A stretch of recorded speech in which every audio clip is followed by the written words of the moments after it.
제 남편, 주해남의 금빛 새장 속 카나리아가 또 토라졌다고 합니다. 그는 제게 이혼 서류를 내밀었습니다. 이거 그냥 보여주기 용이야? 그 꼬맹이 달래주려는 거니까 그냥 사인해. 저는 웨딩드레스 자락을 꽉 쥔 채 조용히 고개를 끄덕이고 서류에 이름을 적었습니다. 자리를 뜨려는데 등 뒤로 남편 친구들의 낄낄거리는 소리가 들려왔습니다. 얘야, 형수님 진짜 착하시다. 나중에 혼인 신고하러 가자고 해도 아무 말 못하실 것 같은데? 주해남은 즐거운 듯 담배에 불을 붙였습니다. 내기할까? 그들은 내기를 걸었습니다. 한 달 뒤 구청에서 제가 개처럼 질질 짜면서도 얌전히 결혼증명서를 이혼증명서로 바꾸게 될 거라는 데예요. 저는 아무 대답 없이 휴대폰만 내려다봤습니다. 방금 도착한 메시지에 답장을 보냈죠. 그냥 저랑 결혼할래요? 안 될까요? 좋아요.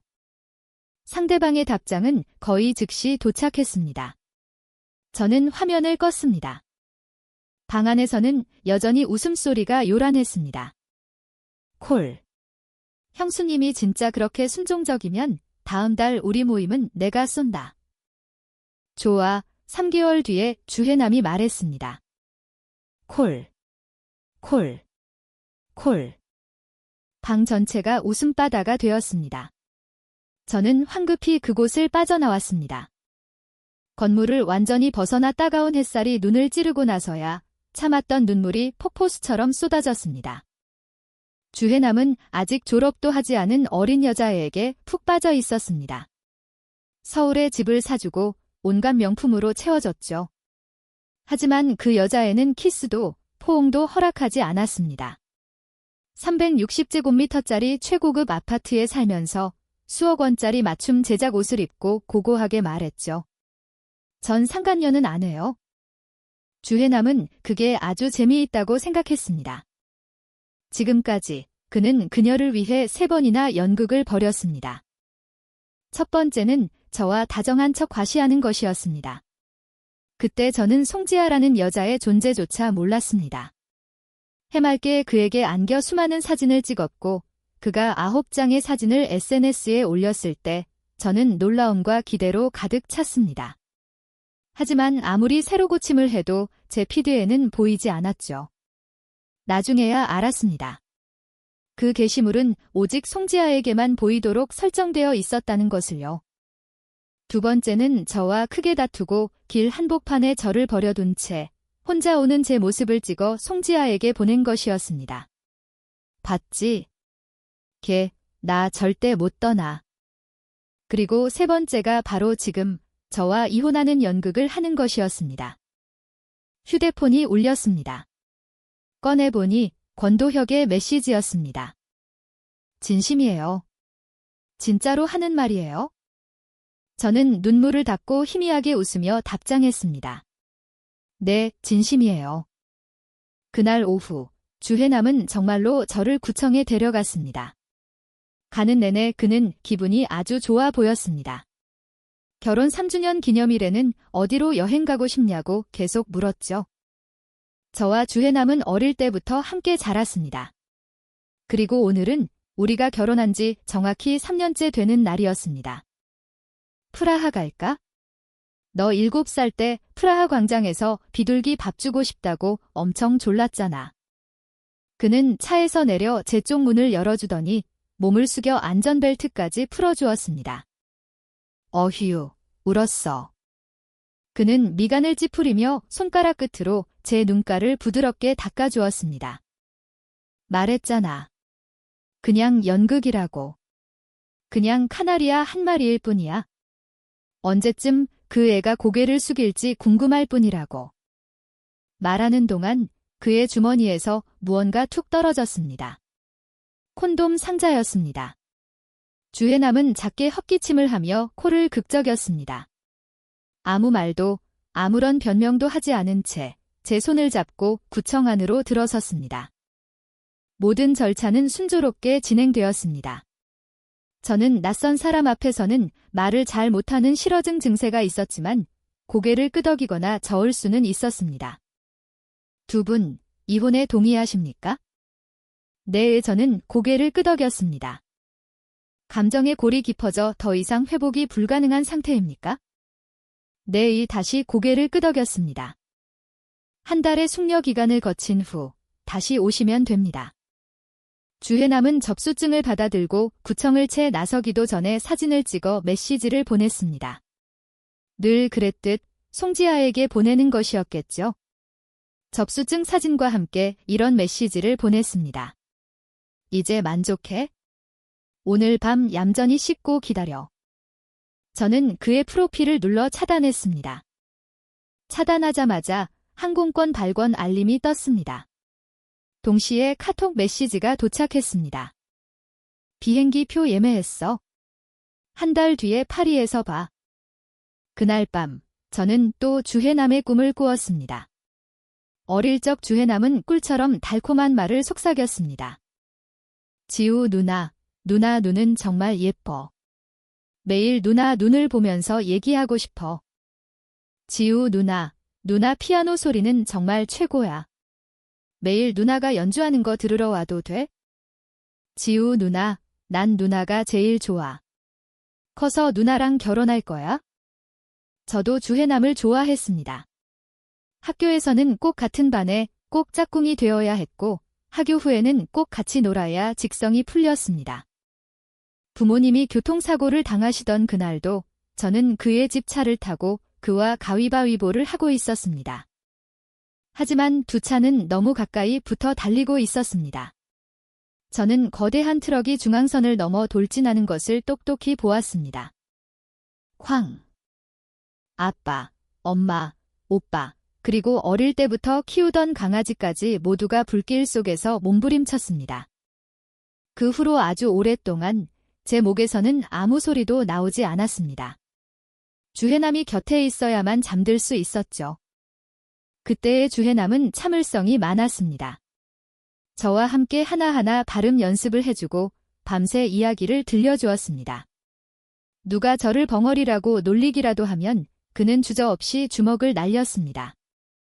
저와 그의 결혼은 너무나 당연한 수순이었습니다. 제가 대학교 졸업장을 받은 다음 날 아침, 그는 일찌감치 제 침대 머리맡에 걸터앉아 말했습니다. 지우야, 우리 혼인 신고하러 가자. 그날 우리는 정식으로 부부가 되었습니다. 꿈속에서 신혼집은 온통 붉은 장미로 가득했습니다. 그는 침대 위에 무릎을 꿇고 제게 부드럽게 입맞추며 속삭였습니다. 지우야, 우리 평생 이렇게 행복하게 살자. 하지만 눈을 떴을 때 세상은 온통 칠흑 같은 어둠뿐이었습니다. 휴대폰을 들자 또 송지아에게서 온 메시지였습니다. 흐트러진 침대 사진, 그 위에는 선명한 붉은 자국이 있었습니다. 순간 속이 메스꺼워졌습니다. 저는 화장실로 달려가 헛구역질을 했습니다. 하지만 나온 것은 몇 방울의 생리적인 눈물뿐이었습니다. 결국 차가운 타일 바닥에 주저앉아 무릎을 끌어안았습니다. 어디에 손을 댔는지 고요한 어둠 속에서 문득 낮은 남자의 목소리가 들려왔습니다. 서지우 씨. 심장이 쿵 내려앉았습니다. 저는 황급히 휴대폰을 집어들었습니다. 권도혁. 권도혁은 저와 함께 치료를 받던 친구였습니다. 3년간의 의학적 개입 끝에 제 실어증은 많이 호전되었습니다. 감정이 극도로 불안정하거나 긴장할 때만 말을 못하게 되었죠. 주해남과 결혼한 후 2년 동안은 거의 완치된 상태였습니다. 기분도 좋고 시간도 많아져 같은 아픔을 가진 사람들을 위한 온라인 자조 모임에 가입했습니다. 그리고 제게 배정된 담당자가 바로 권도혁이었습니다. 사실 저는 2년 내내 그를 여자라고 생각했습니다. 프로필 사진은 핑크색 토끼였고 닉네임은 젠젤이었으니까요. 처음에는 그 동생이 제게 거의 관심을 보이지 않았습니다. 하지만 동병상련이라고 오랜 실어증을 앓는 사람들은 대부분 깊은 마음의 상처를 가지고 있습니다. 말을 못할 뿐 곁에 있어줄 사람이 필요하다는 것을 알았죠. 저는 귀찮아하지 않고 매일 제 일상을 공유했습니다. 문자 메시지에서 음성 메시지로 사진에서 영상으로. 그렇게 공유하다 보니 우리는 마치 몇 년을 알고 지낸 친구처럼 가까워졌습니다. 그래서 처음 그와 통화했을 때 그 동생이 사실은 남자라는 것을 알고 충격에 빠져 그 자리에서 병이 도질 뻔했습니다. 죄송해요. 저는 휴대폰을 꽉 쥐었습니다. 쉬시는데 방해했네요? 아니에요. 권도혁이 말했습니다. 여긴 이제 저녁 9시예요. 그는 놀라울 정도로 유창하게 말했습니다. 그가 남자라는 걸 안 뒤로는 일부러 거리를 두었고 그날 통화는 우연이었습니다. 거의 한 달 만에 연락이었죠. 마침 주혜남이 이혼 서류를 내밀었고 그가 제게 뭐 하냐고 메시지를 보냈습니다. 이혼 서류라는 글자에 머리가 텅 비어 저는 이혼이라고만 답장을 보냈습니다. 서명을 마치고 주혜남의 사무실 밖으로 도망쳐 나와 온몸을 떨며 메시지를 보냈습니다. 도혁 씨, 저 이제 집이 없어질 것 같아요. 아빠도, 엄마도, 오빠도, 사랑하는 강아지도 없는데 이제 주혜남까지 없어지면 저 어떡해요. 저는 그가 그렇게 답장할 줄은 상상도 못했습니다. 그럼 저랑 결혼해요? 안 될까요? 방 안에서는 조롱 섞인 목소리가 점점 더 커졌습니다. 장난치지 마. 서지우가 해남이 형을 떠나?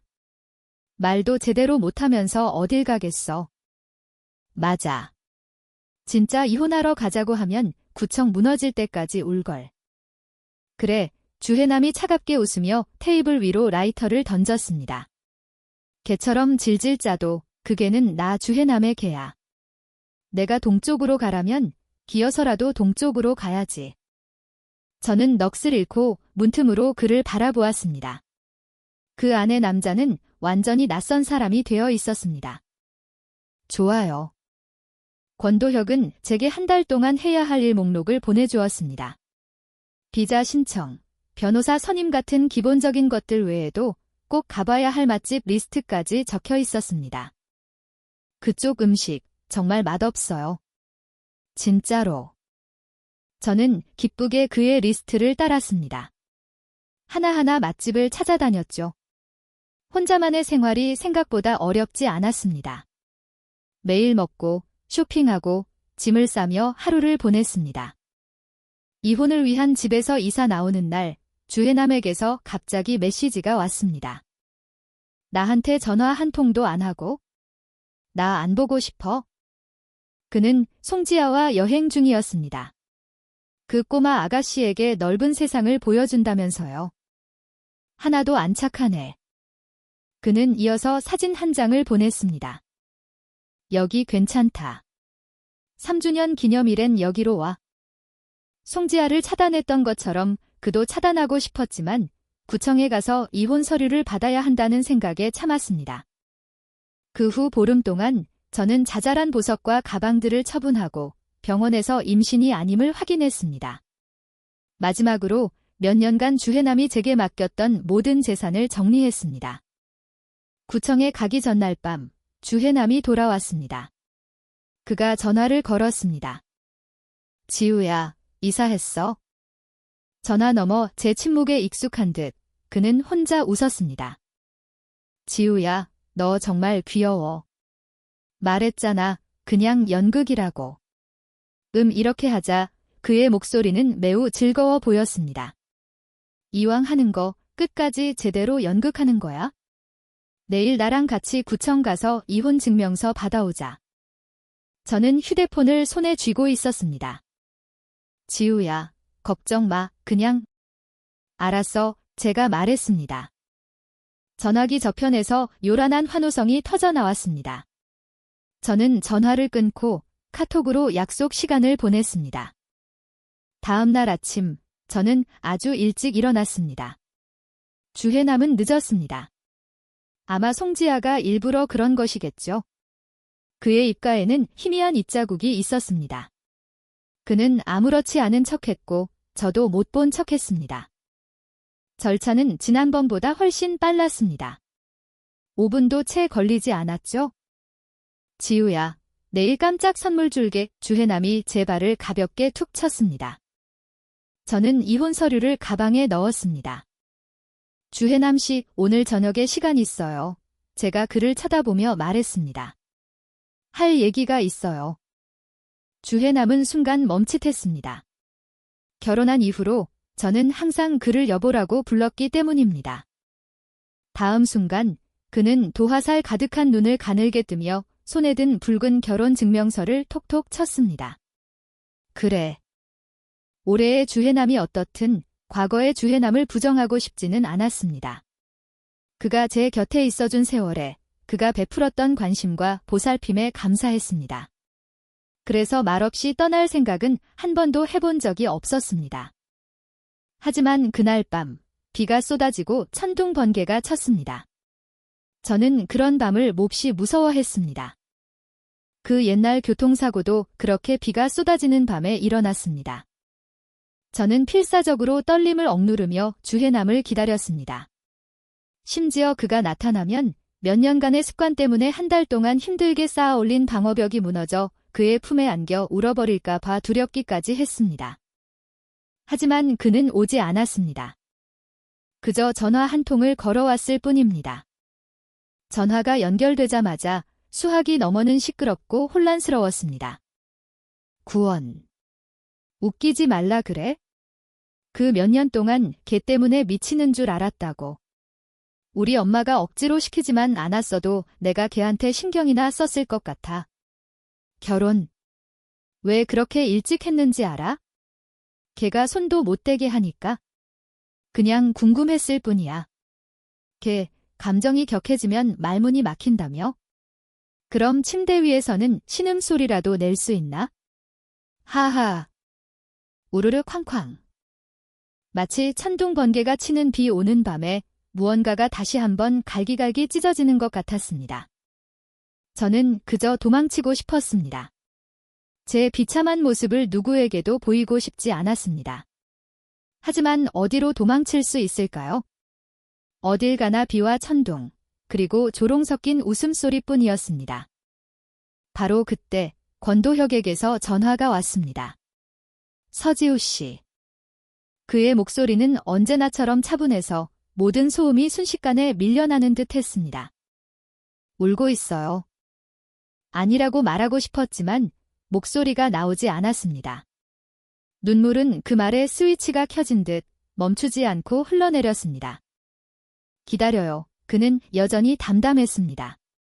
내가 갈게요. 데리러 갈게요. 주씨 집안의 둘째 아들이 다시 싱글이 되었다며 재벌 2세들이 모여 파티를 열고 정신없이 술을 마셨습니다. 몇 시인지도 모를 시간, 누군가 비몽사몽간에 휴대폰을 들었습니다. 야, 대박 사건이야. 한마디 외침에 몇몇이 잠에서 깼습니다. 권씨 집안의 그 실세 후계자, 권도혁이 서울에 나타났대. 그것도 전용기 타고 한밤중에. 누군가 잠결에 손을 저었습니다. 말도 안 돼, 그 사람 해외에서 치료받고 있다며. 5년 동안 얼굴 본 사람도 없다는데? 진짜야. 실시간 검색어에 떴어. 휴대폰이 돌려졌고 가라앉았던 분위기가 다시 뜨거워졌습니다. 진짜 권도혁이네. 여자도 한 명 안고 있고. 듣자 하니 그 여자 해외로 데려가려고 밤중에 급하게 온 거래? 와, 그렇게 급했어. 나 좀 보자. 이 여자 어디서 많이 본 것 같은데? 해남이 형. 형, 누군가 주해남을 흔들었습니다. 형, 이것 좀 봐. 권도혁 품에 있는 사람, 형수님이랑 닮지 않았어. 주해남은 사실 오래전에 깨어 있었습니다. 하지만 그는 권씨 집안일에 끼어들고 싶지 않았습니다. 말도 안 되는 소리 하지 마. 너네 형수가 무슨... 그는 미간을 찌푸리며 휴대폰을 받아들었습니다. 너네 형수는 서울 밖으로는 나가보지도 못했어. 해외는 무슨... 사진을 힐끗 본 순간 주해남은 그대로 굳어버렸습니다. 공항에는 비가 쏟아지고 있었습니다. 검은 우산 아래 키가 크고 냉정한 얼굴의 남자가 품 안의 여자를 한치의 틈도 없이 감싸고 있었습니다. 하지만 주해남은 서지우를 너무나 잘 알았습니다. 저 몸매, 저 머리카락 틀림없었습니다. 퍽. 주해남은 그대로 휴대폰을 바닥에 내던졌습니다. 서지우가 권도혁 같은 사람을 알 리가 없잖아. 오늘 밤에도 나더러 자기 아파트로 오라고 했어? 한 달 못 봤다고 나보고 싶어 미치겠나 보지? 주해남은 담배를 꺼내 불을 붙이고 휴대폰을 들어 서지우의 번호를 찾아 전화를 걸려 했습니다. 화면에 뜬 시간을 본 그의 눈길이 멈췄습니다. 새벽 3시. 이 시간이면 자고 있겠지? 하지만 상관없었습니다. 언제든 그의 전화는 서지우가 항상 받았으니까요. 주해남은 다시 화면을 켜고 통화 버튼을 눌렀습니다. 고객님께서 거신 번호는 없는 번호입니다. 그 사고 이후 저는 서울을 떠나본 적이 없었습니다. 모든 교통수단이 저를 공포에 떨게 했고 낯선 곳은 저를 더욱 불안하게 만들었습니다. 저는 권도혁 옆에 앉아 불안한 마음에 두 손을 계속 꼼지락거렸습니다. 그는 키가 아주 컸습니다. 차 뒷좌석에 앉아 있는데도 저보다 머리 하나는 더 컸죠. 그는 매우 진지해 보였습니다. 기사님의 말에도 무심하게 몇 마디 대꾸할 뿐이었습니다.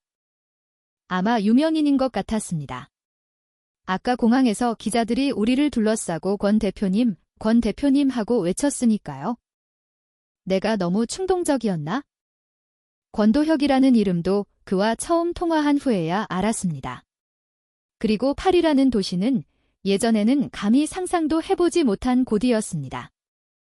옆에 앉은 사람이 살짝 움직이더니 주머니에서 무언가를 꺼내 제게 내밀었습니다. 먹을래요? 핑크색 토끼가 그려진 포장지의 사탕이었습니다. 기억은 순식간에 2년 전으로 거슬러 올라갔습니다.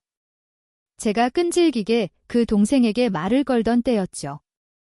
얘야, 사탕 좋아해? 언니가 진짜 맛있는 사탕 찾았는데. 쫀득쫀득하고 복숭아 향이 나는 거야? 마음에 들면 주소 알려줄래? 한 통 보내줄게. 그녀는 영어로 된 주소를 답장으로 보냈습니다. 그것이 그녀의 첫 답장이었습니다. 낯선 느낌이 순식간에 사라졌습니다. 저는 그 토끼 사탕을 오랫동안 찾아다녔습니다. 그의 카톡 프로필 사진을 따라 내성적인 그 동생을 조금이라도 기쁘게 해주고 싶었을 뿐입니다. 까줄까요? 그는 생각보다 까칠하지 않은 것 같았습니다. 부드러운 목소리, 눈에는 다정한 빛이 어렸습니다. 제가 고개를 끄덕이기도 전에 그는 능숙하게 사탕 껍질을 벗겼습니다. 저는 사탕을 받아 입에 넣었습니다. 익숙한 맛이 혀끝에 퍼지자 온몸의 긴장이 스르르 풀리는 듯 했습니다. 제가 정말로 이렇게 낯선 곳에 머물게 될 줄은 몰랐습니다. 권도혁은 저를 자신의 아파트에 머물게 해주었습니다. 하지만 그는 아주 바쁜 듯 집에 거의 들어오지 않았습니다. 새로운 시차에 적응한 첫 주, 그가 제 앞에 앉아 물었습니다. 지우 씨, 어떤 일을 하고 싶어요? 그 질문에 저는 순간 멍해졌습니다. 주해남은 제가 일하는 것을 단 한 번도 허락하지 않았습니다. 넌 긴장하면 말도 제대로 못하면서 무슨 일을 해. 그냥 집에서 얌전히 꽃이나 키워. 내가 돈이 없어서 너까지 일해야 하는 거 아니잖아. 하지만 권도혁은 그저 조용히 커피잔을 들었습니다. 아직 언어 공부를 시작하진 않았지만 파리에는 중국계 사람들도 많아요. 저는 손바닥을 꽉 쥐었습니다. 제가 할 수 있을까요? 권도혁은 눈썹을 살짝 올렸습니다. 해보지도 않고 어떻게 알아요? 그리고 저는 정말로 일을 구했습니다. 중국계 아이에게 중국어를 가르치는 일이었죠. 아주 평범한 과외 교사 일이었지만 저는 이상하게 기뻤습니다. 몇 안 되는 친구들에게 나도 그렇게 쓸모없는 사람은 아닌 것 같아라고 자랑하고 싶을 만큼요. 카톡에 로그인하자마자 눈처럼 쌓인 메시지가 쏟아졌습니다. 지우야, 너 어디 갔어? 주 대표님이 너 찾느라 난리야. 주해남이 저를 찾는다고요?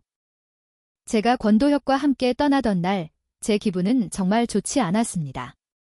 그래서 그 후의 모든 일은 그가 대신 처리해 주었죠. 주해남에게 돌려주려던 재산은 주씨 집안 본가로 바로 보냈고 처리해야 할 재산들은 미리 준비해둔 변호사에게 맡겼습니다. 이혼 관련 절차도 모두 변호사가 이어서 처리했습니다. 그리고 유심카드나 휴대폰 같은 것들은 권도혁이 전부 해지해버렸습니다. 주해남은 무슨 일이 있으면 변호사에게 연락해야지, 제가 아니었습니다. 저는 하나하나 메시지를 삭제하다가 갑자기 걸려온 음성통화에 손이 미끄러져 통화 버튼을 눌러버렸습니다. 서지우, 너 지금 무슨 장난치는 거야? 주해남의 목소리가 즉시 터져나왔습니다. 휴대폰 도둑 맞았지? 그럼 새거 살 생각은 안 해? 새거 샀으면 나한테 전화 한 통 할 생각은 안 하냐고. 내 번호 너 줄줄 외우잖아. 저는 조용히 휴대폰을 들고 있었습니다. 그리고 너 어디 갔어? 그 물건들은 왜 옛날 집으로 보낸 거야? 결혼 3주년 기념일 이제 안 챙길 거야? 주해남 씨, 제가 그의 이름을 불렀습니다. 이상할 정도로 차분하게요. 우리 이혼했어요. 그가 더 말하기를 기다리지 않고 저는 전화를 끊었습니다. 메시지가 폭풍처럼 쏟아졌습니다. 지우야, 내가 몇 번을 말해. 그냥 연극이라고. 이해 못해. 새 번호 뭐야? 보내. 카톡도 다시 추가해. 나랑 연락 끊을 거야? 저는 그의 프로필 사진을 눌러 차단했습니다. 그리고 주소록을 열어 주해남 친구들의 이름을 찾아 모두 차단했습니다. 새로운 환경은 정말로 사람을 쉽게 놓아주게 만들었습니다. 집으로 돌아오는 길에 저는 작은 케이크를 하나 샀습니다. 어쨌든 저는 권도혁과 2년 넘게 대화를 나눴고 어색한 시기를 지나고 나니 그와 꽤 친하다고 생각했습니다. 예를 들면 저는 그가 뭘 좋아하는지 알았죠. 요즘 그는 예전처럼 바쁘지 않은 듯 집에 자주 들어왔습니다. 케이크를 들고 오늘도 그가 집에 오겠지라고 생각했는데 생각보다 훨씬 일찍 와 있었습니다. 제가 열쇠를 꺼내자마자 문이 열렸습니다. 권도혁은 하얀 셔츠를 입고 품에는 작고 복슬복슬한 생명체를 안고 있었습니다. 강아지. 저는 기쁨에 케이크도 있고 손을 뻗어 작은 강아지를 안았습니다. 대표님이 키우시는 거예요? 왜 한 번도 말씀 안 하셨어요? 아니면 친구분 강아지인가? 너무 귀여워요. 당신 주려고요. 권도혁이 문을 닫았습니다. 저는 순간 멈칫했습니다. 저 주신다고요? 저도 모르게 되물었습니다. 제가 정말 키워도 돼요? 주해남은 제가 반려동물을 키우는 것을 허락하지 않았습니다. 털 날리고 냄새난다고 싫어했죠. 하지만 권도혁은 그저 대답했습니다. 왜 안 돼요? 마음속에서 무언가 펑 하고 터지는 것 같았습니다. 작은 폭죽 더미가 터져오르는 기분이었습니다. 제게도 다시 작은 강아지가 생겼습니다. 이거 제가 산 케이크인데 드세요.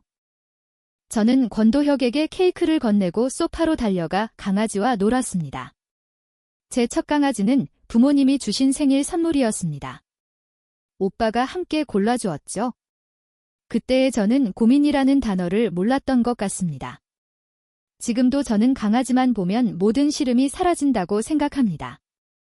고개를 들어보니 기분이 좋은 건 저뿐만이 아닌 것 같았습니다. 권도혁은 제 옆에 앉아 입꼬리를 살짝 올린 채 한 입 조용히 작은 케이크를 먹고 있었습니다. 동생아, 크림 묻었잖아. 저는 일어나서 휴지를 뽑으려다 문득 멈칫했습니다. 너무 긴장이 풀린 나머지 실언을 해버렸습니다. 동생. 권도혁의 목소리가 가까이 다가왔습니다.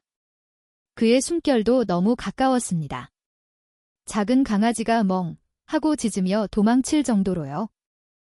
제가 고개를 살짝 들자 그의 잘생긴 얼굴과 마주쳤습니다. 그리고 손끝에 느껴지는 탄탄한 근육까지. 귓가에는 오직 쿵, 쿵, 쿵 심장 뛰는 소리만 들렸습니다. 뒤로 물러서려는데 권도혁의 손이 제 뒷목을 감싸며 피하지 못하게 했습니다. 그리고 그는 제게 입을 맞췄습니다. 지우야, 뭐 잊은 거 없어? 심장이 터질 듯 뛰고 얼굴이 새빨개졌으며 머릿속이 하얘졌습니다. 그런데 그는 다시 몸을 숙여 한 번 더 입을 맞췄습니다. 이번에는 아주 부드럽고 다정하게요. 그의 목소리도 낮고 잠겨 있었습니다. 우리 언제 혼인 신고 하러 갈까? 오늘 아니면 내일. 저도 무슨 일이 일어나고 있는지 몰랐습니다. 그의 키스에 넋이 나가 오늘은 이미 늦었으니 내일 하자고 생각했습니다. 다음 날 권도혁은 정말로 저를 시청에 데려갔습니다. 나이 지긋한 파리 시장님이 프랑스어로 무언가 길게 말씀하셨고 저는 그저 그를 따라 고개를 끄덕였습니다.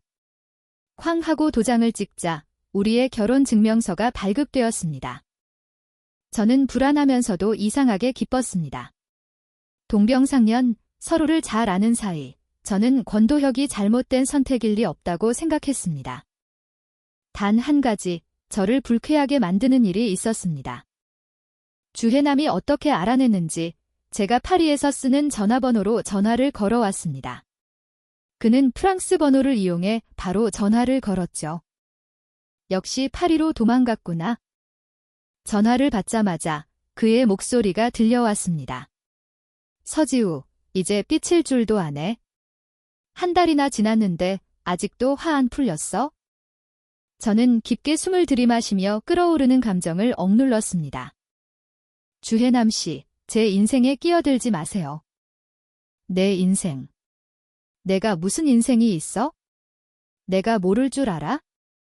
너 파리에 그 젠젤이라는 애 찾으러 간 거잖아. 맨날 사탕이나 먹는 여자애한테 뻔뻔하게 달라붙고 말이야. 제가 누구를 만나든 주해남에게 숨긴 적은 없었습니다. 그건 당신이랑 아무 상관없는 일이에요. 시발. 내가 내 남편인데 나랑 상관없으면 누구랑 상관 있는데. 충고하는데 당장 돌아오는 게 좋을 거야. 안 그러면. 저는 단호하게 전화를 끊었습니다. 그가 다시 메시지를 보냈습니다. 안 돌아오겠다고? 좋아. 대단하네. 용기 있으면 그 동생한테 평생 붙어 있어봐. 저는 주해남이 그렇게까지 최악의 인간일 줄은 몰랐습니다. 하지만 생각해보니 아내가 있는데도 바람을 피우고 뻔뻔하게 가짜 이혼을 요구하는 사람이 어떻게 좋은 사람일 수 있을까요? 그저 제가 어린 시절의 기억에 눈이 멀어 어리석었을 뿐입니다. 그날 밤 많은 친구들에게서 메시지가 왔습니다. 대부분 주해남의 SNS 게시물 캡처 사진과 함께 너 주 대표랑 도대체 무슨 일이야? 라는 질문이었습니다. 주해남은 송지아와 다정하게 찍은 사진을 친구 공개로 올려 그들의 관계를 공식화한 셈이었습니다. 저는 굳이 해명하지 않고 그저 제 SNS에 이혼 서류 사진 한 장을 올렸습니다. 대학 동기 단톡방이 즉시 폭발했습니다. 세상에. 지우야, 드디어 정신 차렸구나. 그주씨, 옛날부터 문제 있어 보였어. 너를 친구들한테 데려간 적도 없고 내 사진을 올린 적도 없잖아. 맞아. 맨날 내 싫어증 얘기만 하고. 너 우리랑 얘기할 땐 멀쩡하잖아. 꼭 그놈이 얘기 꺼내면 긴장해서 말도 못하고. 알고 보니 모든 일에는 징조가 있었던 것입니다. 며칠 후 단톡방이 다시 한번 들끓었습니다. 쟤 미쳤나봐. 주해남이 단톡방의 모든 사람에게 똑같은 내용을 보냈습니다. 다이아몬드 반지 사진 한 장, 송지아와의 카톡 대화 캡처 한 장, 사흘 뒤에 깜짝 놀라게 해줄게. 시간 비워놔. 그리고는 제게 전해달라는 메시지를 덧붙였습니다. 서지우한테 전해줘. 사흘 뒤에 우리 엄마 생신 파티야. 걔가 귀국 안 하면 우리 엄마가 며느리 바꿀 거라고. 저도 그가 미쳤다고 생각했습니다. 신경 쓰지 마. 하지만 제가 정말로 곧 귀국해야 했습니다. 그날 밤 권도혁이 여행 가방 2개를 들고 집에 왔습니다. 우리 한국에 잠깐 다녀오자. 저는 멍하니 반응할 틈도 없었습니다. 결혼증명서, 한국에서 공증받아야 해. 그는 서류를 정리하며 말했습니다. 그리고 널 내 가족과 친구들에게 소개해주고 싶어. 저는 또 반사적으로 익숙한 질문을 하려 했습니다. 제가 정말 그래도 돼요? 마치 제 친구들이 말했듯 주해남은 저를 어떤 공적인 자리에도 데려간 적이 없었습니다. 제가 말을 못할까봐, 말을 더듬을까봐, 창피당할까봐 두려워했죠. 지우야. 권도혁이 갑자기 손을 멈췄습니다. 그는 몸을 돌려 한 손으로 제 얼굴을 들어 올렸습니다. 짙은 눈동자가 저를 똑바로 깜빡임 없이 바라보았습니다. 서지우. 이 세상에 내가 해서는 안 되는 일은 없어. 따뜻하고 저릿한 감각이 심장에서부터 온몸으로 퍼져나갔습니다. 건강하고 긍정적인 관계가 이렇게나 사람을 편안하게 만들 수 있다니. 권도혁은 처리할 일이 있어 먼저 서울에 가야 한다고 했습니다. 마침 저도 변호사를 만나고 싶었기 때문에 귀국 후 첫 목적지는 서울이 되었습니다. 떠나던 날의 폭우와는 달리 이번에는 비행기에서 내리자마자 눈부신 햇살이 쏟아졌습니다. 권도혁은 여전히 조심스럽게 선글라스를 끼고 제 손을 잡고 VIP 통로로 직진했습니다. 함께 지낸 시간 동안 저는 당연히 그가 어떤 사람인지 알게 되었습니다. 12년 전 몇 달 동안 신문 일면을 장식했던 권 씨 집안의 경영권 다툼. 아무도 최종 승자가 대학도 졸업하지 않은 젊은 후계자일 거라고는 예상하지 못했습니다. 더더욱 아무도 권 씨 그룹을 물려받은 권도혁이 그렇게 단호하게 연이어 놀라운 수를 던지며 단 2년 만에 거대 그룹의 가치를 2배로 불릴 거라고는 생각하지 못했습니다. 저도 그를 둘러싼 소문들을 들은 적은 있었지만 그때는 어렸고 그가 몇 년간 국내 활동을 접었기 때문에 그 이름을 기억하지 못했을 뿐입니다. 다행히 이번에는 기자를 만나지 않았고 저와 권도혁은 순조롭게 호텔에 도착했습니다. 그는 회사로 갔고 저는 방에서 밀린 잠을 잤습니다. 잠에서 깨어 변호사 사무실로 갔습니다. 서지우 씨, 재산은 요청하신 대로 처리되었습니다. 모든 것이 순조롭게 진행 중입니다. 여기 추가로 서명하셔야 할 서류가 몇 가지 있습니다. 검토 부탁드립니다. 그리고 이건 매각된 부동산들의 원본 계약서입니다. 가져가시면 됩니다. 개인 재산 처리는 전반적으로 순조로웠습니다. 다만 변호사가 잠시 머뭇거렸습니다. 서지우 씨, 주해남 씨와 공동 명의로 된 몇몇 부동산이 혼인 후 재산에 해당하여 이혼 합의서에 따라 절반씩 나누어야 합니다. 하지만 주해남 씨가 협조를 거부하고 있습니다. 그분 말씀으로는 두 분이 변호사가 작게 헛기침을 했습니다. 아직 이혼하지 않으셨다고요? 저는 미간을 찌푸렸습니다. 그럼 어떻게 처리하실 건가요? 저는 고개를 끄덕였습니다. 알겠습니다. 제가 직접 이야기해보겠습니다. 저는 휴대폰을 꺼냈습니다. 친구들에게 주해남의 계정을 모두 차단해달라고 부탁한 후 그는 수많은 부계정을 만들어 매일같이 다른 방식으로 제게 접근해왔습니다. 그중 하나를 수락했습니다. 오늘 저녁에 시간 돼? 잠깐 만나자. 주해남은 바로 답장하지 않았습니다. 입력 중이라는 글씨가 오랫동안 떠 있었습니다. 오, 드디어 돌아올 생각이 들었나 보네. 아쉽네. 오늘 이 오빠는 우리 지아 데리고 쇼핑 가야 해서 바쁜데. 저는 화면 속 메시지를 보며 어이가 없어 웃음이 나올 뻔했습니다. 그가 재산 처리 협조를 거부하는 것은 방법이 없는 게 아니었습니다. 법원에 강제 집행을 신청하면 그만이었죠.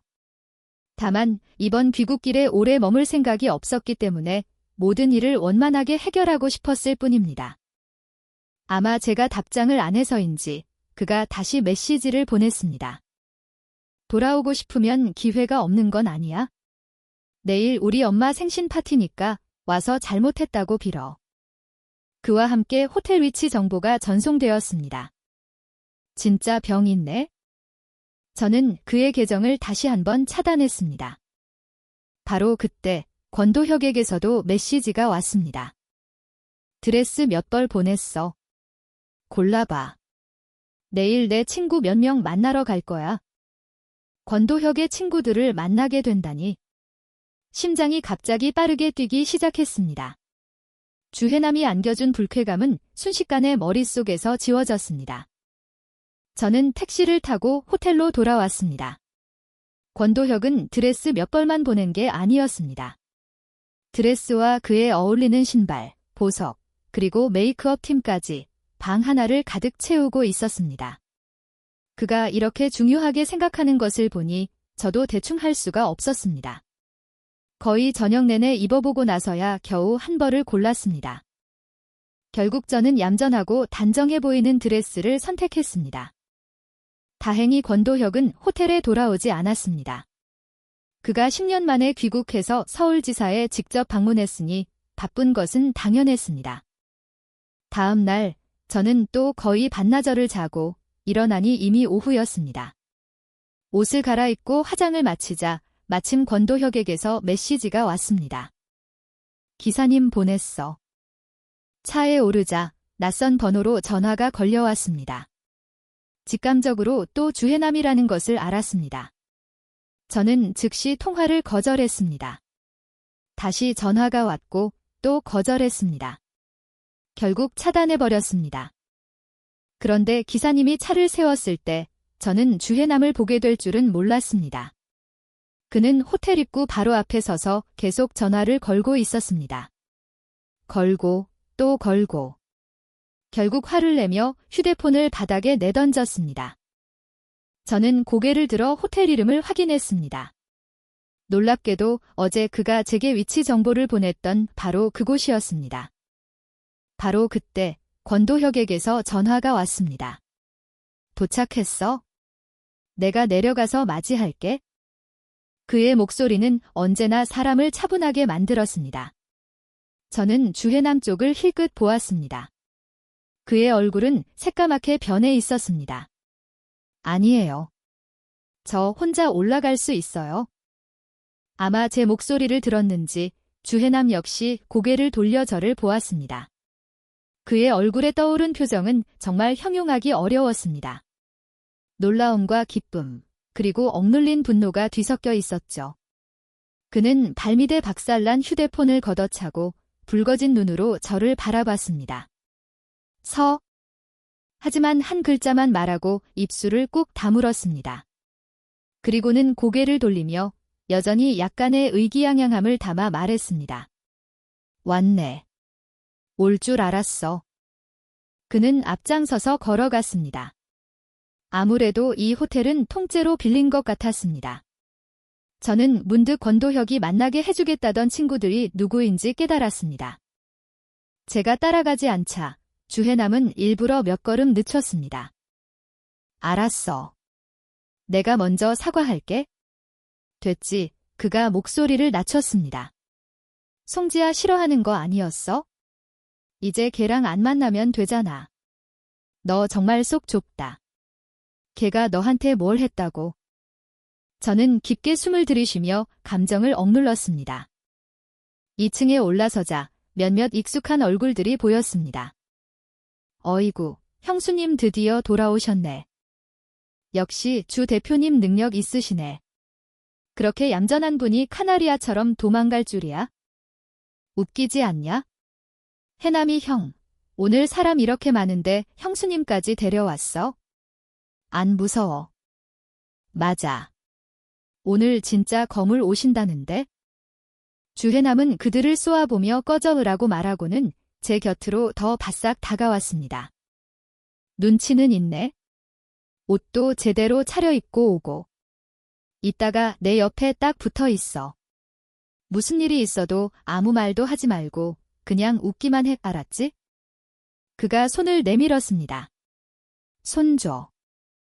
저는 걸음을 멈추고 이해할 수 없다는 표정으로 그를 쳐다봤습니다. 주해남 씨, 제 목소리는 차가웠습니다. 전 당신 때문에 온 게 아니에요. 주해남이 비웃었습니다. 됐고. 이 마당에 아직도 아닌 척은. 나 때문이 아니면 누구 때문에 왔는데. 안쪽 방의 문이 활짝 열렸습니다. 저는 즉시 권도혁을 보았습니다. 그의 영역이 아닌데도 그는 가장 상석에 앉아 있었습니다. 양옆에는 주해남의 어머니와 회사를 경영하는 그의 형이 앉아 있었습니다. 나머지 사람들은 앉거나 서서 조용히 술을 마시거나 속삭였지만 보이지 않는 반원처럼 모두 권도혁을 향해 있었습니다. 봤지? 저기 가운데 앉아 계신 분이 내 시어머니야. 내가 얼마나 공들여서 모셔온 분인지 알아? 이따가 그분 부인도 오실 거야. 얌전히 굴어. 주씨 집안 망신시키면 우리 엄마랑 형이 너 가만 안 둘 거야. 주해남은 말하며 제 손을 끌어당기려 했습니다. 저는 즉시 그의 손을 뿌리쳤습니다. 서지우, 그가 소리쳤습니다. 많은 사람들이 돌아보기 시작했습니다. 권도혁의 시선도 제게로 향했습니다. 그의 눈빛이 살짝 가라앉았습니다. 해남아, 너 뭘 그렇게 시끄럽게 구니? 주해남의 어머니가 그의 이름을 불렀지만 눈은 불만스럽게 저를 향해 있었습니다. 주해남의 형은 미간을 찌푸리며 저를 힐끗 본 뒤 권도혁에게 웃으며 말했습니다. 권 대표님 사모님께서 곧 도착하실 것 같으니 제가 내려가서 모셔오겠습니다. 사람들이 수군거리기 시작했습니다. 주해남이 낮은 목소리로 제게 쏘아붙였습니다. 내가 조용히 있으라고 했지? 이제 만족해? 주씨 집안 사람들 처음 만나는 자리에서 이런 인상 남기고 싶었어? 맞습니다. 결혼 3년 만에 저는 처음으로 주씨 집안 사람들을 모두 만났습니다. 지우야. 권도혁의 목소리가 저를 불렀습니다. 이리 와. 그는 주해남의 어머니와 형 사이에 앉아 옆자리를 비워두고 있었습니다. 주해남은 멍해졌고 그의 어머니와 형도 마찬가지로 얼어붙었습니다. 저는 그쪽으로 걸어갔습니다. 소개하죠. 권도혁의 목소리는 크지 않았지만 연회장에 있는 모든 사람이 들을 수 있을 만큼 선명했습니다. 서지우. 제 아내입니다. 그는 몸을 숙여 제 손등에 입을 맞추고 주위를 둘러보았습니다. 제 아내입니다. 연회장은 숨소리 하나 들리지 않을 만큼 조용해졌습니다. 모든 사람들이 숨쉬는 것조차 잊은 듯 했습니다. 오직 권도혁만이 큰 자리에 익숙한 사람처럼 평온했습니다. 지우야, 할 말 있어? 모든 시선이 제게로 쏟아졌습니다. 등 뒤로 식은땀이 흐르는 것을 느꼈습니다. 손을 꽉 쥐자 심장이 터질 것처럼 뛰었습니다. 권도혁이 제 손을 부드럽게 쥐었습니다. 그의 시선이 저를 똑바로 바라보며 작게 고개를 끄덕였습니다. 내가 할 수 없는 일은 없어. 저는 깊게 숨을 들이마셨습니다. 어머님, 저는 주해남의 어머니를 향해 부드럽게 말했습니다. 저와 주해남 씨는 오래전에 이혼했습니다. 왜 그가 어머님께 말씀드리지 않았는지는 모르겠어요. 저는 주해남에게로 고개를 돌렸습니다. 주해남 씨, 저는 결혼이나 이혼이 연극이 될 수 있다고는 한 번도 생각해 본 적 없어요. 당신과 저 사이에는 더 이상 어떤 가능성도 없어요. 마지막으로 저는 방 안의 모든 사람들을 향해 말했습니다. 현재 저는 권도혁 씨의 법적인 아내입니다. 앞으로 주씨 집안과는 아무런 관련이 없습니다. 주해남은 저와 권도혁이 맞잡은 손을 보며 경악에 찬 눈빛으로 두 걸음 물러섰습니다. 권도혁도 일어섰습니다. 그는 테이블 위의 냅킨으로 주해남이 잡았던 제 손을 꼼꼼히 닦았습니다. 제 아내는 시끄러운 걸 싫어합니다. 그리고 저는 제 사람을 지키는데 아주 집요한 편이죠. 오늘부터 그 어떤 누구도 어떤 방식으로든 제 아내를 귀찮게 하는 것을 보고 싶지 않습니다. 주 여사님, 제 말 분명히 알아들으셨습니까? 주해남의 어머니는 멍하니 연신 고개를 끄덕였습니다. 실례했습니다. 권도혁은 냅킨을 내려놓고 제 손을 잡고 자리를 떴습니다. 엘리베이터에 들어서고 나서야 제 심장박동이 겨우 정상으로 돌아왔습니다. 다리에 힘이 풀려 주저앉을 뻔한 것을 권도혁이 재빨리 제 허리를 감싸 안아 엘리베이터 벽에 기대게 해주었습니다. 이렇게까지 일을 크게 만들다니 제가 숨을 헐떡이며 말했습니다. 다시는 주해남이 널 찾아오지 못하게 하려고. 권도혁이 제 얼굴을 들어 올렸습니다. 오늘 아주 예뻤어. 저는 그가 제 옷차림을 말하는 건지 아니면 제가 한 말을 칭찬하는 건지 알 수 없었습니다. 그가 몸을 숙여 제게 입을 맞췄습니다. 지우야. 서지우. 주해남이 엘리베이터 밖에서 크게 소리치고 있었습니다. 불행히도 아까 이야기하느라 층 버튼을 누르는 것을 잊었습니다. 주해남이 정확히 열린 버튼을 눌렀습니다. 권도혁은 즉시 저를 끌어당겨 품에 꼭 안고 차갑게 고개를 돌렸습니다. 무슨 일이지? 엘리베이터 벽에는 키스 때문에 붉어진 제 얼굴이 비쳤고 문 밖에는 거의 절망적인 표정으로 얼어붙은 주해남의 눈이 있었습니다. 저는 서둘러 지하 1층 버튼을 눌렀습니다. 엘리베이터 문이 닫히기 직전 권도혁은 마치 일부러 약 올리려는 듯 주해남 바로 앞에서 제 턱을 들어 올려 더 격렬하게 입을 맞췄습니다. 듣자 하니 주해남은 집에 갇혔다고 했습니다. 휴대폰, 컴퓨터 모두 빼앗기고 모든 연락이 차단된 채 제가 다시는 귀찮게 하지 않겠다고 맹세하고 나서야 풀려났다고 합니다. 저는 권도혁과 함께 본가인 베이징으로 돌아왔습니다. 처음에는 결혼증명서를 공증받으려 했지만 권도혁은 번거롭다며 저를 구청에 데려가 깔끔하게 다시 한번 혼인신고를 했습니다. 저는 그의 친구들과 가족들도 만났습니다. 소문처럼 그는 장손이었고 어머니는 일찍 돌아가셨으며 아버지는 그가 18살 때 심장병으로 돌아가셨다고 합니다. 이제 권씨 집안의 삼촌들은 누구도 그와 경쟁할 힘이 없었고 제게도 매우 정중하고 예에 바르게 대했습니다. 그의 친구들은 대부분 점잖고 예에 발랐지만 한 명, 아주 친한 친구인 듯한 사람만이 그 앞에서 나이 30 넘어서 아직도 순진한 척하는 늙은이라고 농담을 던질 수 있었습니다. 하지만 우리는 결혼한 지 보름이 넘도록 그는 저를 건드리지 않았습니다. 그가 정말 몰라서 그런 건지 아니면 제가 그가 모른다는 사실을 알까 봐 두려워서 그런 건지. 그래서 오늘 밤 잠자리에 드는 분위기는 조금 이상했습니다. 저는 그를 살짝 건드려보고 싶다가도 멀리 피해야 할 것 같았습니다. 혹시 모르는 게 아니라 원하지 않는 거라면 어떡하지? 아마 그럴 리는 없을 겁니다. 그가 키스할 때마다 저는 그의 존재감을 분명히 느낄 수 있었으니까요. 권 대표님은 매일 바쁘시니 그에게 다가가는 것이 쉽지 않았습니다. 아마 이것도 평범한 일일 겁니다. 설령 평범하지 않더라도 우리는 이미 부부인데 제가 그를 싫어하지는 않을 겁니다. 무슨 생각해? 권도혁이 갑자기 몸을 돌려 저를 품에 끌어안았습니다. 저는 계속 고개를 저었고 그는 고개를 끄덕이더니 몸을 숙여 제게 입을 맞췄습니다. 요즘 그는 제게 점점 더 자주 그리고 길게 키스했습니다. 그냥 내가 날 받아들일 시간을 더 주고 싶었을 뿐이야. 이불 속 온도가 점점 올라갔고 어둠 속에서 권도혁의 숨결이 흐트러지기 시작했습니다. 그의 목소리가 거칠게 잠겼습니다. 지우. 심장이 쿵쿵 뛰며 제가 하려던 말을 끊어버렸습니다. 하지만 저는 문득 침대 구석에서 곤히 자고 있는 작은 강아지를 떠올렸습니다. 귀국할 때 권도혁은 잊지 않고 그 아이를 데려왔습니다. 그리고 이 침실의 연보라색 친구 세트도요. 저 밖의 정원을 가득 채운 튤립도 생각났습니다.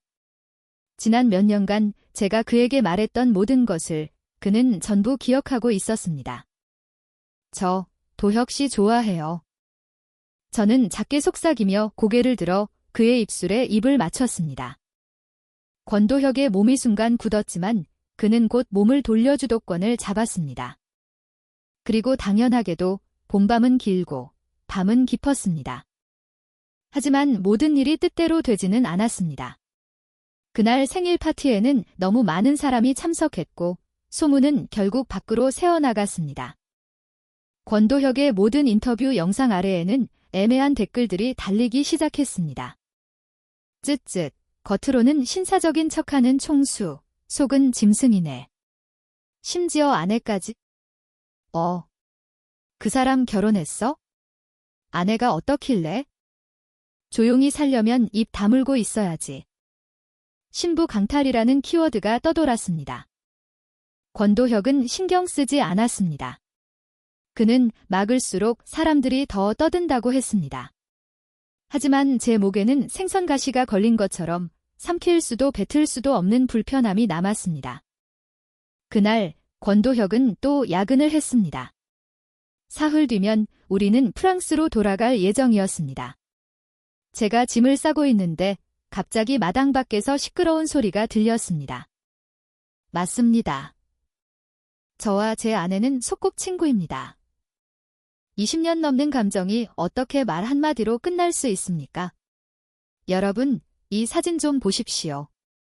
그것은 바로 공항에서 찍혔다가 다음날 깨끗하게 삭제되었던 그 사진이었습니다. 여러분, 제 아내가 제정신으로 보입니까? 권도혁은 3년 전부터 여자 행세를 하며 제 아내를 속였습니다. 그는 변태적인 취향을 가진 사이코패스입니다. 귀가 멍멍해지고 피가 머리로 쏠렸습니다. 역시 주해남이었습니다. 그는 라이브 방송 스트리머들을 한 무리 끌고 저와 권도혁의 집문 앞까지 찾아왔습니다. 권씨 그룹이 하늘 무서운 줄 모르는데 여러분이 증인이 되어 주십시오. 오늘 저는 반드시 제 아내를 만나야겠습니다. 저는 미리 인쇄해둔 자료 뭉치를 들고 그대로 아래층으로 뛰어내려갔습니다. 집안일을 돕는 분들에게 모두 장을 보러 가라고 말해둔 것을, 그래서 지금 집에는 저 혼자라는 사실을 잊었습니다. 그 옛날 사고 후 언론에 둘러싸였을 때의 끔찍한 감각도 잊었습니다. 카메라 렌즈 앞에 서면 아무 말도 못하던 것도요. 무언가를 지키고 싶을 때 사람은 정말로 강해질 수 있다는 것을 깨달았습니다. 저는 정문을 활짝 열었습니다. 지우야, 주해남은 기쁨에 넘친 표정이었습니다. 그가 세 번째 말을 꺼내기도 전에 저는 다가가 그의 뺨을 힘껏 내리쳤습니다. 주해남, 거울이나 봐. 누가 너한테 내가 절대 널 떠나지 않을 거라는 환상을 심어줬지? 다시 한번 뺨을 때렸습니다. 누가 너한테 남을 모함하고 없는 사실을 꾸며낼 배짱을 줬지? 한 번 더 때리고 인쇄한 채팅 기록 뭉치를 그의 몸에 던졌습니다. 내 눈으로 똑똑히 봐와 소꿉친구라는 두 글자 더럽히지 마. 마지막으로 녹음기를 그의 손에 쥐어주었습니다. 그 안에서는 제가 떠나던 밤의 통화 녹음이 흘러나오고 있었습니다. 구원. 웃기지 말라 그래? 그 몇 년 동안 걔 때문에 미치는 줄 알았다고. 우리 엄마가 억지로 시키지만 않았어도. 주해남은 얼굴이 하얗게 질려 허둥지둥 녹음기를 껐습니다. 하지만 그가 벌인 일을 어떻게 말 한마디로 끌 수 있을까요? 라이브 방송은 중단되었고 모든 영상은 삭제되었습니다. 대신 온갖 곳에 퍼진 것은 주해남과 송지아의 옛날 채팅 기록이었습니다. 바로 송지아가 제게 보냈던 것들이었죠. 네티즌들은 두 사람의 가스라이팅 수준에 감탄했습니다. 곧 항상 비밀에 붙여졌던 송지아의 신상도 털렸습니다. 그녀가 주해남이 사준 빌라에 살고 그가 선물한 명품만 입으며 재벌가 딸 행세를 하며 다른 재벌 2세들을 유혹했다는 사실이 밝혀졌습니다. 권도혁은 원래 사업가로서 개인적인 감정으로 일을 처리하는 사람이 아니었지만 이번에는 달랐습니다. 그는 즉시 권씨 그룹과 주씨 집안의 모든 협력 관계를 끊어버렸습니다. 며칠 지나지 않아 주해남의 어머니에게서 전화가 왔습니다. 우리 집안의 잘못이다. 해남이를 제대로 가르치지 못했어? 미안하다. 지우야. 아줌마가 몇 년 동안 널 보살펴준 정을 봐서라도. 어머님, 제가 그녀의 말을 끊었습니다. 어머님께서 몇 년간 저를 보살펴주신 것, 알고 감사하게 생각합니다. 하지만 저도 지난 몇 년간 어머님 말씀대로 제 부모님의 사업을 하나하나 주시 집안에 넘겼습니다. 저는 어머님께 빚진 것이 없습니다. 저와 권도혁은 예정대로 프랑스로 돌아갈 준비를 했습니다. 떠나는 날, 비가 부슬부슬 내렸습니다.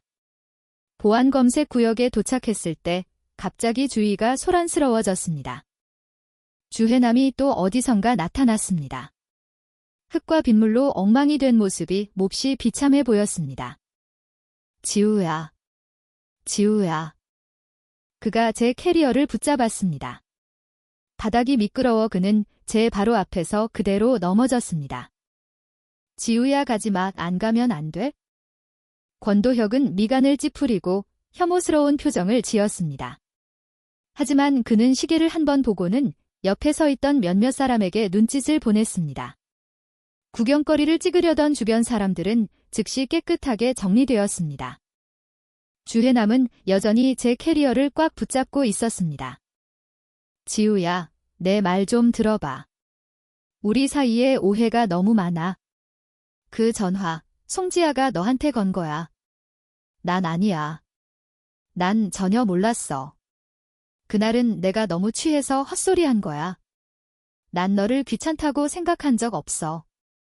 너랑 결혼한 건 진심으로 사랑해서였어. 송지아한테 한 말들은 그냥 내가 정신이 나갔었어. 맞아. 걔가 수단이 너무 좋았어. 걔가 날 유혹한 거야. 나도 너랑 진짜 이혼할 생각은 없었어. 너한테 깜짝 선물 준다고 했잖아. 다음날 다시 프러포즈 하려고 했단 말이야. 지우야, 전부 다 오해야. 그날 밤에도 너희 아파트 가려고 했는데 그 멍청한 놈이 자꾸 술 마시러 가자고 해서 전부 다 다른 사람 탓이야. 저는 고개를 숙여 그의 눈물을 내려다보았습니다. 콘돔은 다른 사람이 당신 주머니에 넣어줬나요? 그 침대는 다른 사람이 당신을 밀어 올렸나요? 그리고 당신이 나를 모욕하고 상처 줬던 그 말들도 귀신의 신 것처럼 말한 건가요? 제가 이렇게 긴 말을 더듬지 않고 할 수 있을 줄은 몰랐습니다.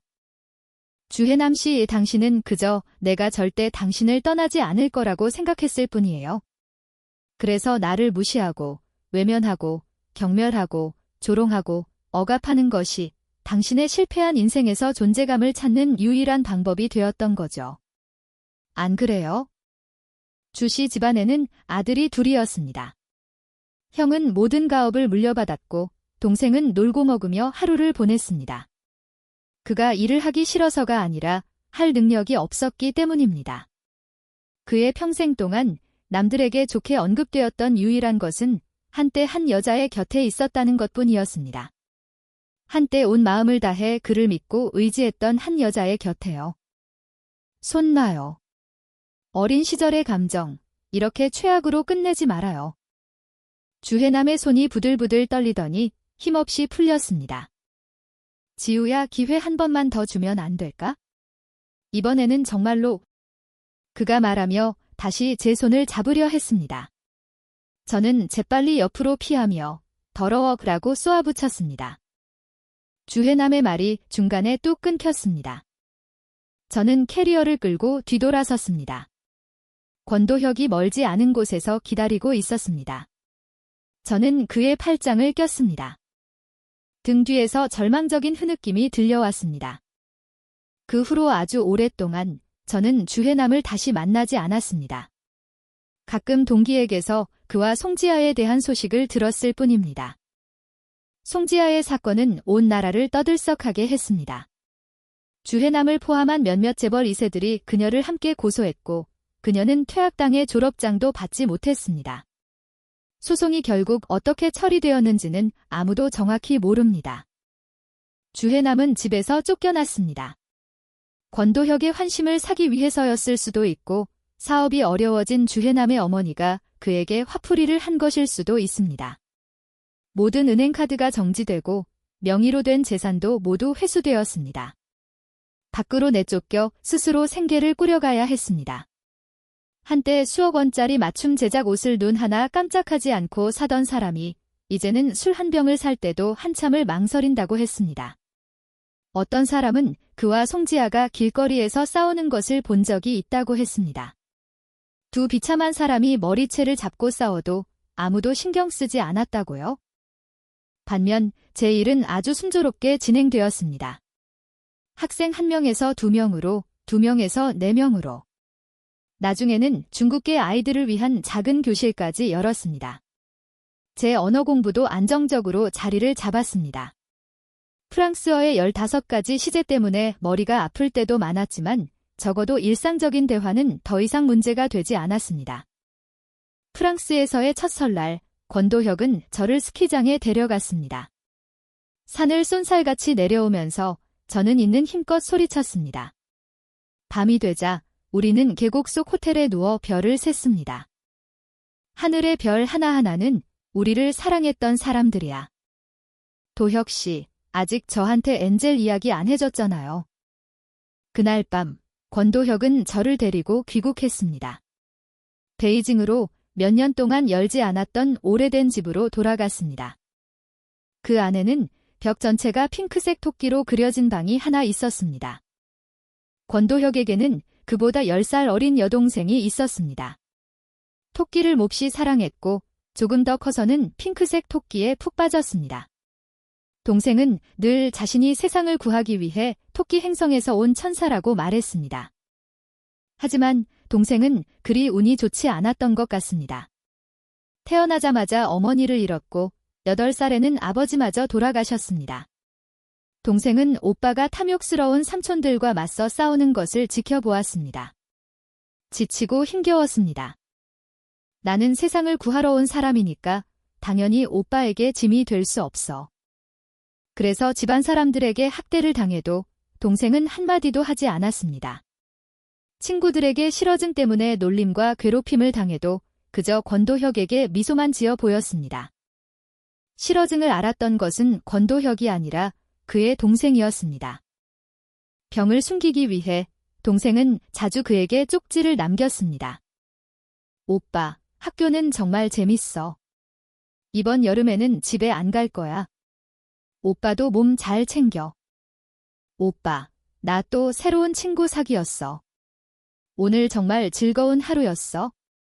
오빠, 내가 작은 케이크 만들었어. 냉장고에 넣어뒀으니까 꼭 먹어. 하지만 동생이 권도혁에게 남긴 마지막 쪽지는 이것이었습니다. 오빠, 지구는 너무 지루해. 나 토끼 행성으로 돌아갈게. 걱정 마, 자주 보러 올게. 권도혁은 너무 바빴습니다. 학교, 회사, 어디든 전쟁터였습니다. 하지만 모든 전쟁이 끝났을 때 그를 기다린 것은 호수 바닥의 차가운 시신뿐이었습니다. 사실 동생은 스스로를 구하려고 노력했습니다. 우울증 모임, 싫어증 모임 등 많은 자조 모임에 참여했습니다. 그녀에게 친구 신청을 한 사람도 적지 않았습니다. 하지만 자기 한 몸 건사하기 힘든 사람들이 어떻게 남을 도울 수 있을까요? 대부분 며칠 대화하다가 사라져 버렸습니다. 아주 오랜 시간이 흐른 뒤 제가 그녀의 핑크 토끼 프로필 사진을 누르고 친구 신청을 보냈습니다. 동생아, 언니랑 친구할래? 지금 바빠. 오늘은 또 날씨가 좋네. 언니가 운 좋게 내 친구 신청을 받을 수 있을까? 권도혁은 제가 정말 시끄럽다고 했습니다. 몇 년이 지나도 그는 여동생과의 카톡 연결을 끊지 않았습니다. 언젠가 동생이 정말로 돌아올 거라는 희망을 버리지 않았습니다. 하지만 기다려도 동생은 돌아오지 않았고 대신 수다스러운 언니 한 명이 나타났습니다. 그는 그 친구 신청을 수락했고 그 여자가 매일매일 지치지도 않고 자신의 삶을 공유하는 것을 지켜보았습니다. 그 집안에는 여전히 웃음소리와 말소리가 있었습니다. 나중에는 이런 생각까지 했습니다. 혹시 그녀가 동생이 내게 남겨준 선물이 아닐까? 내가 너무 외로웠기 때문에, 고향을 떠나 매일 동생에 대한 죄책감 속에서 살았기 때문에, 휴대폰 속의 그 목소리가 내 삶의 유일한 색채였어. 안타깝게도 그녀는 다른 사람의 아내였습니다. 그리고 지금 너는 내 아내야. 권도혁이 달 옆에서 가장 밝게 빛나는 별을 올려다보았습니다. 말해봐. 정말로 동생이 내게 보내준 선물이 아닐까? 동생이 나를 용서한 걸까? 동생은 한 번도 당신을 원망한 적 없어요. 저는 그의 눈가에 맺힌 눈물을 핥았습니다. 그 아이는 세상을 구하러 온 천사였어요. 당신을 구했고, 그리고 저도 구했죠. 권도혁이 저를 꽉 껴안았습니다. 지우야, 사랑해. 정말 많이, 많이 사랑해. 인생에서 가장 후회되는 것은 잘못된 사람을 사랑한 것이다. 그리고 가장 행운인 것은 내가 당신을 사랑하고 당신이 마침 내 손바닥 안으로 떨어져 준 것이다.